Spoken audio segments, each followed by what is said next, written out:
Джентлмени по изглед, джентлмени по обедување.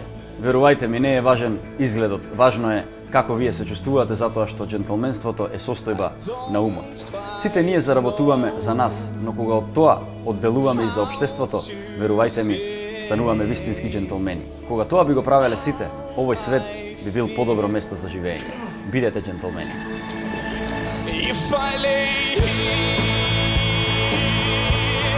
if I just lay here, would you lie with me and just forget?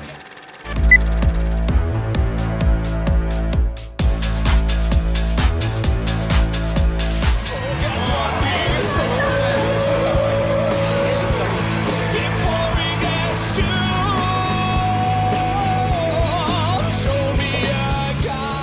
Браво.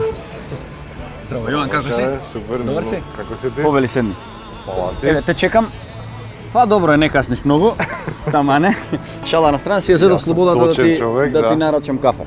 Благодарам. Се надевам да ga пиеш кафе. Баш, да, фала ти Да? многу, да. Океј, баш ми е драго. Повеќе чај, но и кафето ми е преферирано. Нема Баш ми е проблем. мило.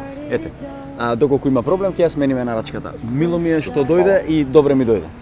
Добро ве најдов и ви благодарам на поканата и на разговорот што ви го воделе. Само момент ова да го исклучам, за Ето да не ни прави Тамани да оставиме добар пример супер. како на состанок се доаѓа со телефонот на точно, Селин. да. Навистина ми е мило што конечно се договоривме, успеавме да се договориме затоа што како млад и амбициозен човек кој што навистина многу работи е многу зафатен. Пред себе ќе те прашам најосновното и најдомаќинското, како си? Одлично, баш ми е и времето се погоди, нели? Можеме и да се седеме и надвор во природа, така да се надевам ќе ни тече нели разговорот во пријатна атмосфера така. Пред да почнеме со се сакам да ми кажеш малку околу твоите почетоци. Како настана твојата приказна? Како започна твојата приказна? Ајде да, па еве јас како Јован Сталевски од Битола сум, но живеам тука во Скопје. И приказната моја како еве обучувач или предприемач и консултант тоа што го работам, или ако се зборува за професионалниот Да. дел, започна, мислам дека 2007 некаде, бидејќи до 2007 можеби не сум знаел многу да планирам кариера или да планирам како да развивам својата кариера или своите амбиции. Работев нешто како секој млад човек, можеби лесни пари во кафич или во дискотека, или за свое задоволство. Да, нормално. Но Да се преживее. после тоа некако ми бараш организмот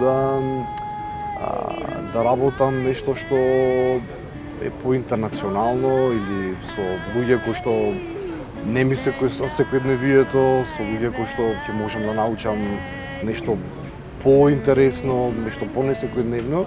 Да се излезе од комфорт зоната, нели? Точно така, бидејќи Битола како град јас многу си го сакам, луѓето кои што се таму, што сум пораснат, фамилијата, но сепак така еден порив, нели, за нешто повеќе, нешто надворешно.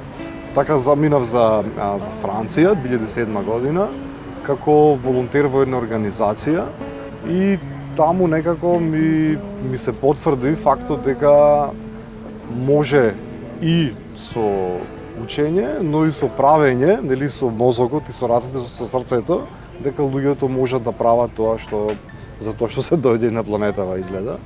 И така 2009 после тоа решив дека сакам да придонесувам и да движам мојата кариера во граѓанскиот сектор, а најмногу можеби тоа дека факултетот ми беше економски или маркетинг менеджмент, сакав нешто во полето на економијата, на бизнисот и некако случајно јас се запознав со концептот на предприемништво, концептот на предприемачки карактеристики, предприемачки вештини и така се поклопив со тие ствари, но мислам дека најмногу влијаеше тоа што имав ментори кои што можеби видоа нешто во мене кои што јас тоаш и не бев свесен толку многу. Така да можам да кажам дека 2007-2009 тука беше клучното кога јас почнав да размислувам за кариера своја, за дали самостојно нешто да работам или како можам да придонесам јас во нашето општество. Што е нели навистина џентлменски кога еден човек придонесува за другите, тоа е според мене тоа е најчовечко, нешто најголемо што може да го направи човекот како битие и нели џентлменот како поим. С твојата работа често ти се случува да ги натераш луѓето да се погледнат себе си во огледало, во смисла да го погледнат вистинското себе, каде грешат и што треба да променат. Колку е тоа тешко да се направи, колку се луѓето навистина џентлмени кога станува збор за тоа, дали навистина се погледнуваат во огледало, ги согледуваат грешките и понатаму ги исправаат. Така. Еве да појаснам првен за гледачите, значи мојата професија или експертиза е во делот на обуки за возрастни, значи обучување како поим, и она што го кажуваш, можеби еве јас како обучувач или колегите мои што сме обучувачи, или за возрастни, ние не сме проповедачи. Или не сме нели некој што ти кажува како треба, туку сме насочувачи. Значи има една поговорка, нели вика, ти не можеш никого ништо да научиш, туку можеш само да му помогнеш да научи. Значи да му помогнеш да си ги увиди своите јаки и слаби страни и можности каде може да се подобрува. И еве на тој начин ние како возрастни лица нормално си имаме јас и ти сигурно некои концепти кои што си ги знаеме, си ги браниме, нели. Си мислиме дека ова е нашето, ова нели до сега ни функционирало и са кој некој си таму ќе ни кажува како треба пример да се подобрувам во областа пример предприемништво или во областа личен развој или што и да е. Но на она што го работам, значи обучувач со искуствени методи кои што користи, како што реков, ние не проповедаме, туку ги ставаме клиентите наши или учесниците во ситуација, значи во реални симулации. Пример, не знам, играме некоја игра или некоја вежба или нешто, и тука јас ти или кој да е учесник, нели се согледува што прави добро, така што може да подобрува. Да, ќе се согласам со тебе затоа што многу убаво звучи што тоа критиката е некогаш поклон или награда, еве, затоа што тогаш излегуваме ние од нашата комфорт зона и тогаш растеме. Затоа јас тоа викам, тоа е пред се човечки, а после е џентлменски, затоа што мораш да се соочиш со себе си и со своите стравови за да ги надминеш. Ете тоа некако така би било срочено. Социјално предприемништво и џентлменство некако се тисно поврзани околу тоа. Може ли да ми го кажеш твоето гледиште точно за ова? Мојот аспект, ајде вака првен да демистифицираме, да, пошто може постручно малку. Да не биде, пошто еве два термини, само кога мислам џентлменство, што е тоа, како поврзани. Значи тоа социјално предприемништво што го наметнуваме како тема, не е никаква философија и можеби преводот на македонски на многу луѓе им заличува нешто на сиротиња или нешто на нели каде што треба некој да го жалиме нешто, а нема врска. Значи едноставно поимот доаѓа од social entrepreneurship или предприемништво за општеството. Сега пак ние сакаме да припаѓаме некаде и са предприемништво како поим, нели некој се поистоветува со тоа, некој не се поистоветува. Некој има различни, да речеме, вредности, некој каже јас не сакам да бидам како тој бизнисмен, сакам јас да придонесам така и така. И сега можеби затоа маркетиншки излегува тоа социјално, женско, зелено, не знам, воздушно, не знам како, но сепак заеднички, нели, именител на сите име предприемништво.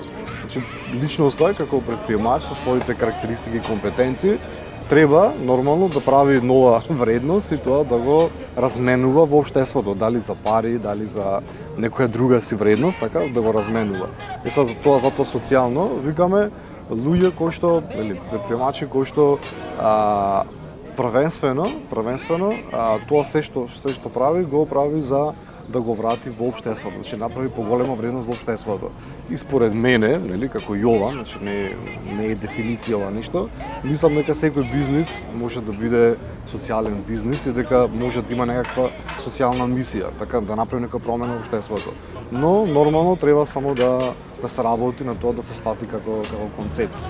И како е поврзано со џентлменството, па нели џентлмен според мене не доаѓа од буквален превод како што е социјално предприемништво. Gentle make much. Значи не, туку доаѓа од нешто од француски кога ќе каже некој се жанти или ќе каже некој се жанти, значи тоа значи ми прави се чувствувам пријатно или пријатно ми е или ово што го направи ми направи се чувствувам пријатно. Така, значи маш кој што прави да се чувствуваат луѓето пријатно. Така да и социјалното предприемништво нормално треба да направи нешто да се чувствуваат пријатно одредена група на луѓе или одреден сегмент во општеството. Така да мислам дека и предприемачот, што е социјален предприемач каков и да е, мислам дека мора да има и джентелменски карактеристики, а тоа да прави луѓето да се чувствуваат пријатно, дали во друштво, дали во активности што ги прави или во она што сака века комисија да го направи. Така да тоа е моето видување на вистина интересно видување на нештото и ете, јас секогаш кажувам во нашите емисии се кажуваат многу работи, нашите гледачи и потенцијалните джентлмени или веќе изградените джентлмени можат да научат онолку колку што сами ќе украдат од муабетот и ќе имплементираат понатаму во животот. Но не се, двајцата сме се среќаваме во сала нели на кросфит и тоа ми е навистина мило.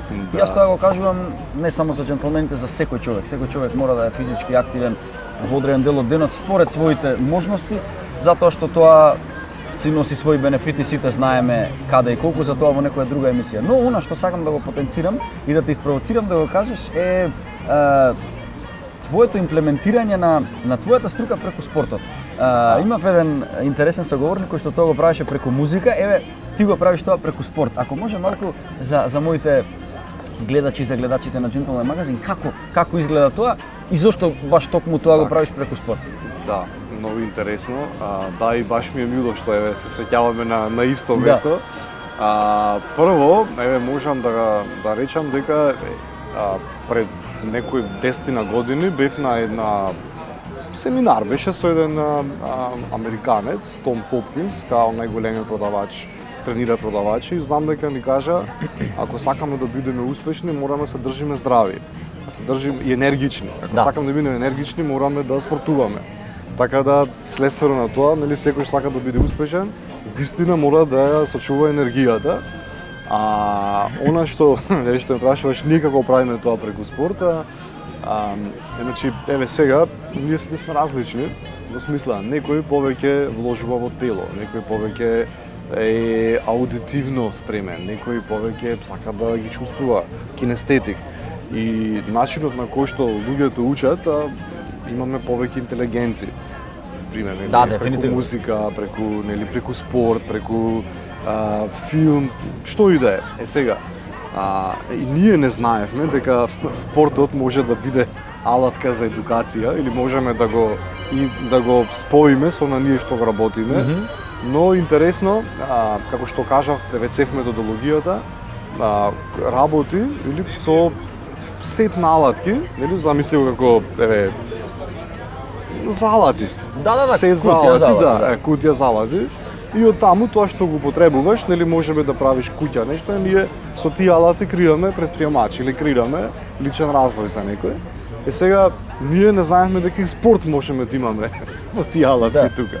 А сме имале пример симулации на, не знам, пиката, производство на нешто, различни симулации.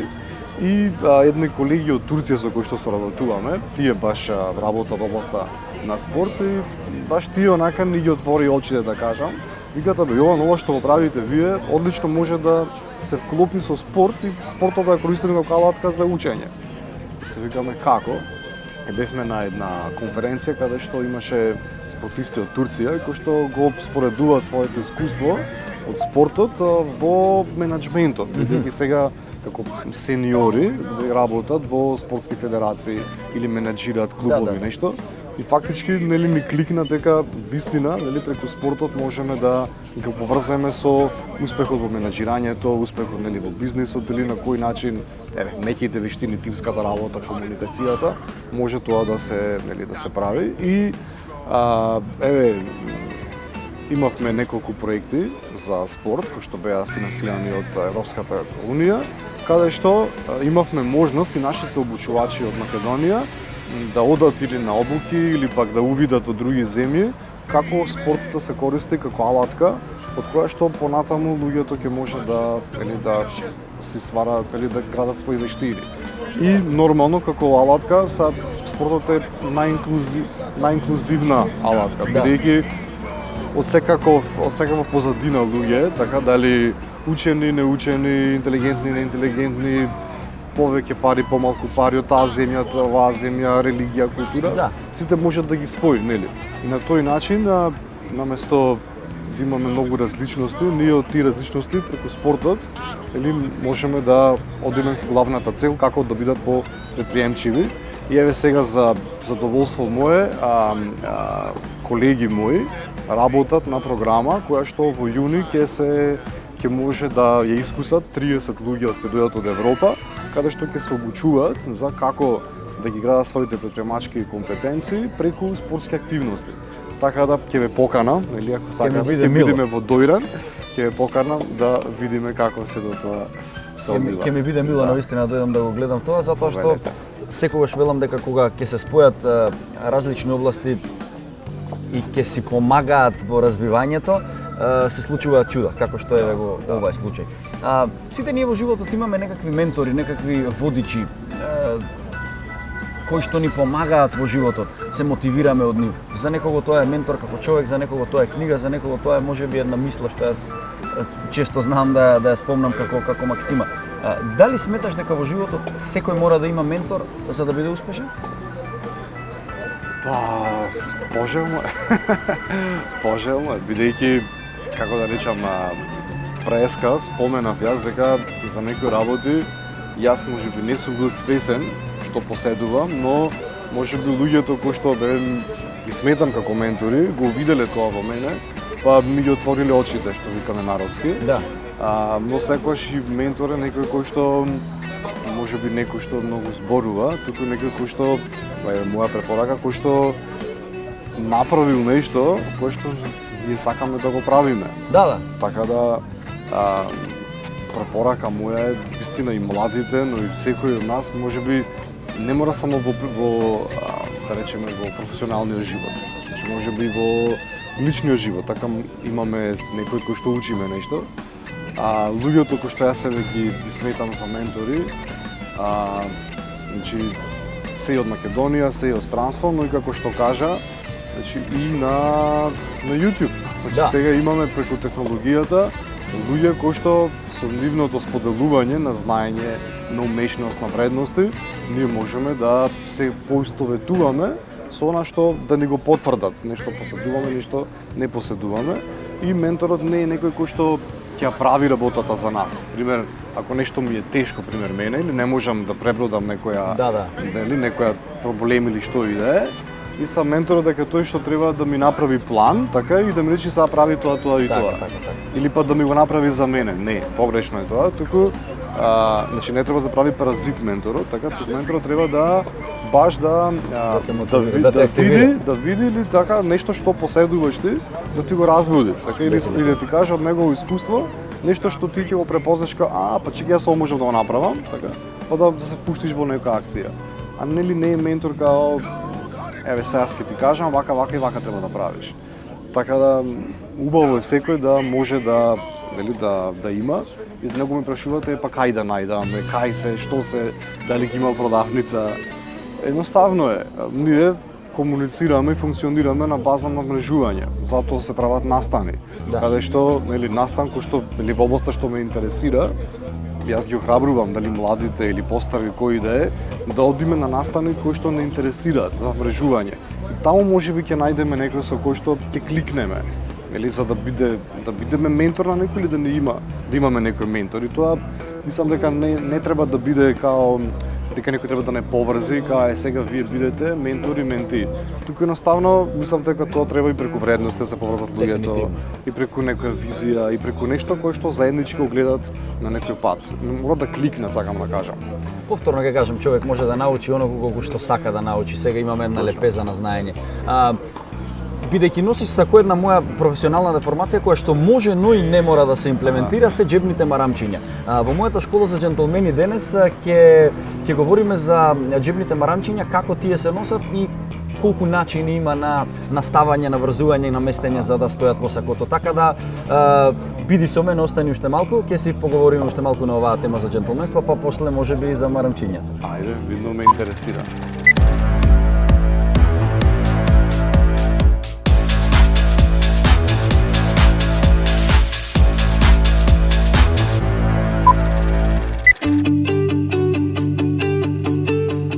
Убавината е во деталите. Токму еден од тие детали е џебното марамче кое што секој џентлмен би требало да го практикува на своето сако. Не е случајно што јас денес немам, а ќе видите и зошто. Јас ќе ви приложам 12, односно 13 начини на џебни марамчиња, тоест како тие треба да изгледаат. Па предлагам да ги погледнеме првите 4.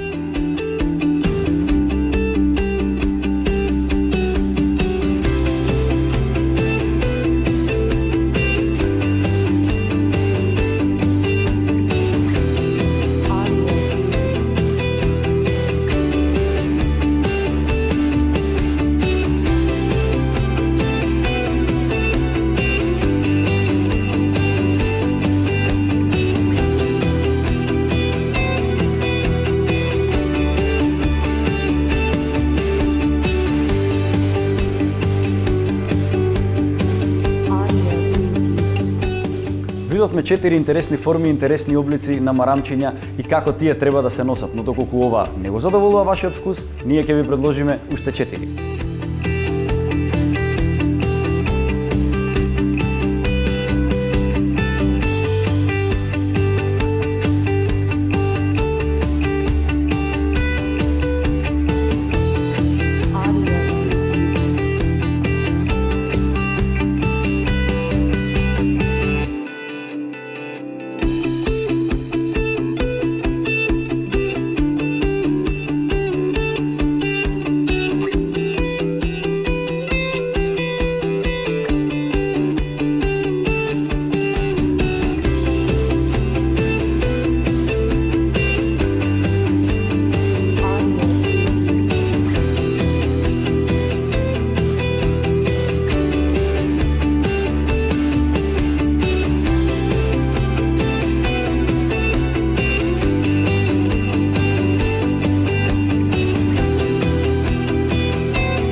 Тоа беа нашите предлози за 8-те форми и облици на џебни марамчиња, но ние за оние сладокусците нудиме уште 4, кои што се мои омилени.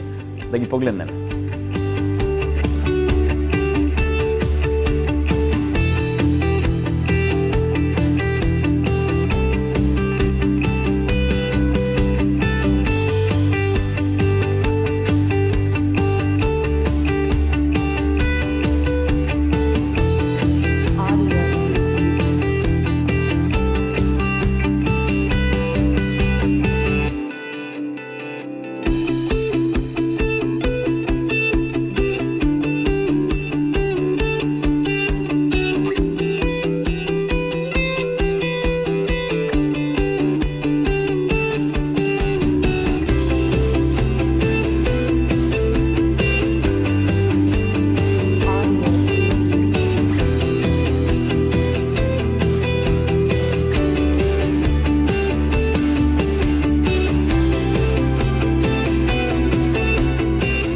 Тоа беа 12 форми и облици на џебни марамчиња, но доколку во моментот немате џебно марамче, јас имам еден одличен предлог за вас.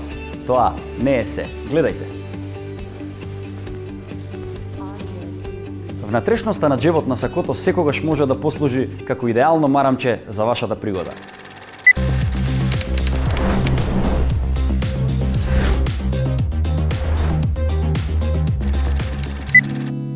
Пет работи без кои не може. Моето семејство, слобода, љубов, мобилниот телефон и добра чашка вино. На здравје. На здравје. Живи здрави.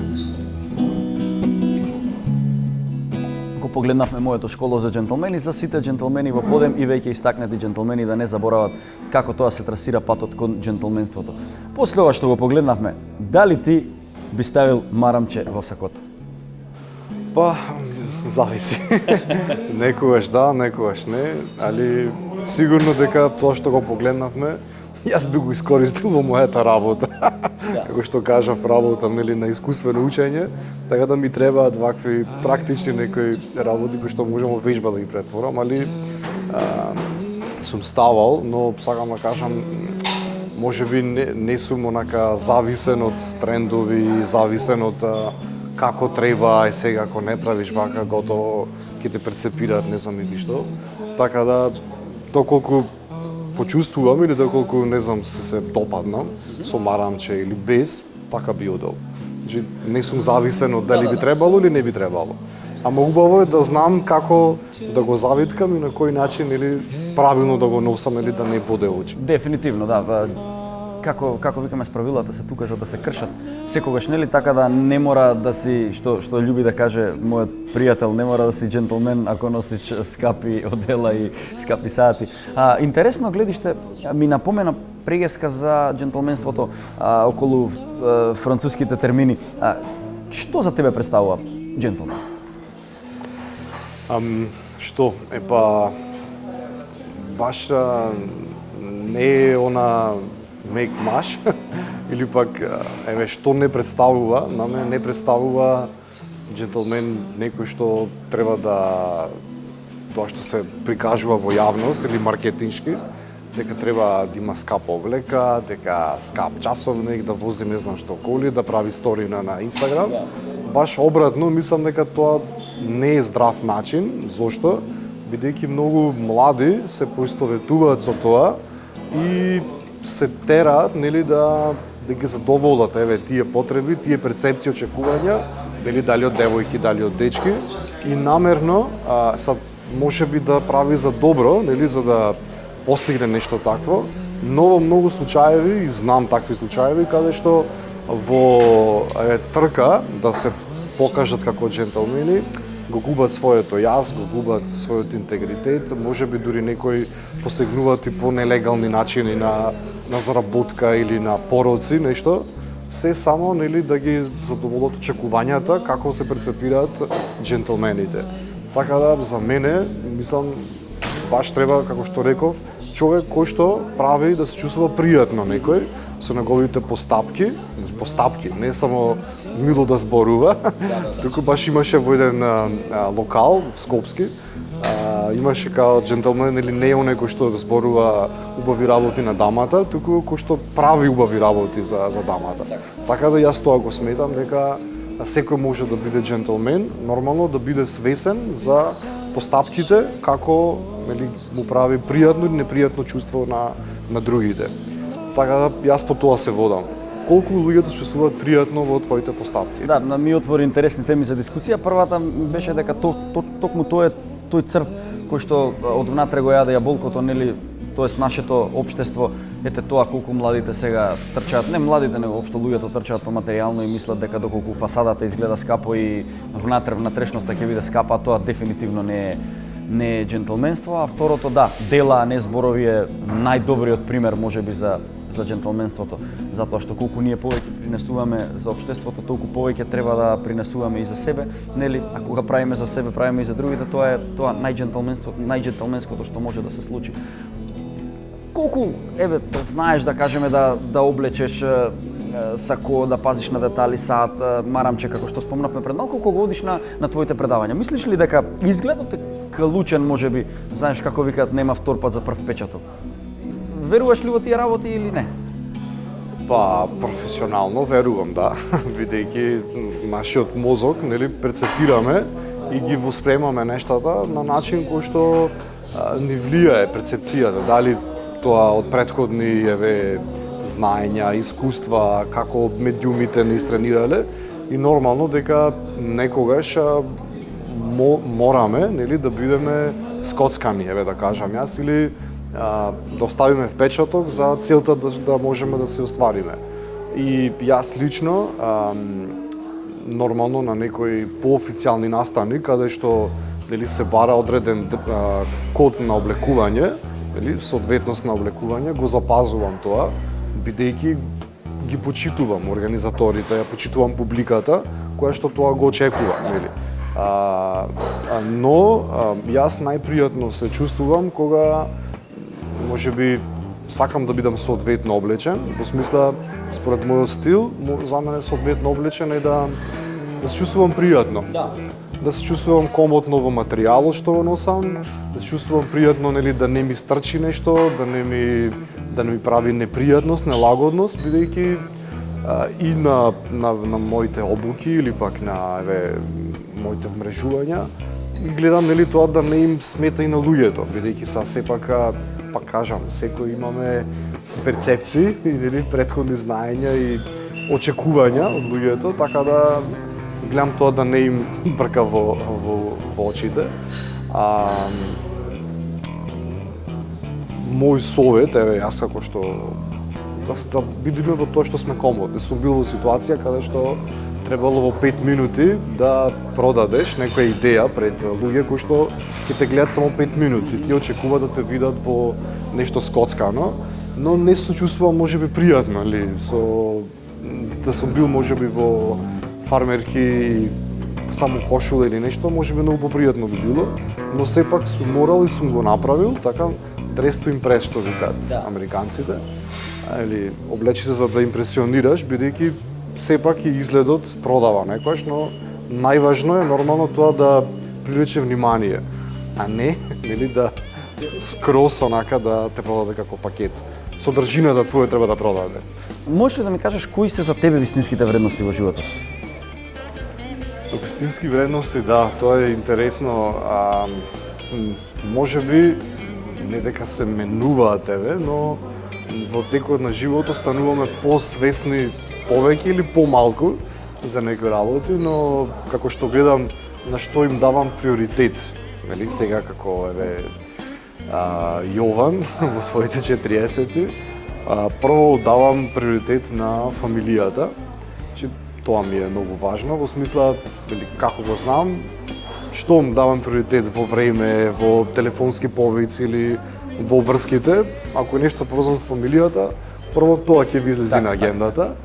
Второ си давам приоритет на работата, на тоа што го правам, бидејќи уживам во тоа што го работам. Нормално на пријателите, па после тоа на врската, нели, на љубовта. И многу исто ми е важно како вредност, што последно време така многу ми работи во мене, почитување на природата и почитување на екосистемот во кој што живееме, бидејќи мораме да го вреднуваме ако сакаме да обстоиме на планетава. Инаку џабе се сите други вредности, доколку не ја почитуваме планетата која што ни дала живот, ние тука да Тоа е многу точно. Јас тоа би го поврзал со тоа што го кажа пред малку, дека сите подеднакво имаме време, но сите подеднакво имаме и оваа планета.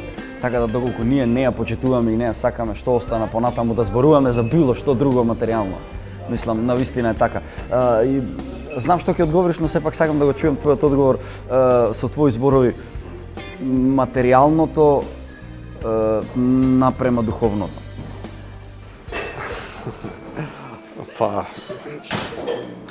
Пак ќе кажам, различни периоди, различно вреднување. Духовното сепак, зошто? Бидејќи на крајот од денот сепак тоа останува. Колку и да речем материјално, така. Тоа е минливо, може би да се случи некоја катастрофа, несреќа, не дај Боже, нели? Може би се да изгубиш, така, или систем се менува, или... Ама тоа што во себе го имаш инвестирано и во фамилијата или нели во луѓето околу себе, и без ништо да останеш, нели, тоа ќе ти е тука и ќе можеш да го уживаш или да ти прави некое задоволство. А ако ништо тоа немаш, или само материјалното, мислам дека нема некое големо задоволство, така да материјалното може би да, за да се го леснеме животот. Така затоа и постои. Бидејќи кога ќе видиме вака во примери на светот, што се разликуваат, не знам, работите што ги поседуваат богатите и работите што ги поседуваат не толку богатите, во практичноста е истото. Пример, автомобил да земе или часовник. Истиот часовник покажува времето едниот и другиот, само на едниот чине многу повеќе, на другиот многу помалку, или материјалот од кој што е изработен, или функционалностите. Ама сепак истата работа ја брка. Не разбираш, така? И затоа викам, материјалното да си го леснам животот, така и некогаш да се направам попрактичен, полесен живот, така. Но духовното или вложувањето, инвестицијата во себе за подолгорочна среќа и подолгорочно задоволство, зашто ние постоиме тука. Било ми е навистина што си помуабетивме на многу различни теми. Пробавме тоа како го викаш ти искуствено, како беше, искуствено учење, да го имплементираме тука за нашите гледачи и джентълмени во подем, како што јас љубам да кажам. Ти благодарам што ми помагаш да го одржиме видот джентълмен, кој што е во изумирање кај нас, да го одржиме во живот и ете да помогнеме на младите кои што сакаат да станат джентълмени и на оние кои што се веќе джентълмени да продолжат да го прават тоа, затоа што тоа е навистина добро, тоа е навистина човечки. Ќе си го продолжиме муабетот и позади камери. Ти благодарам што беше мој гост. Фала ти. Те Се гледам во друга прилика.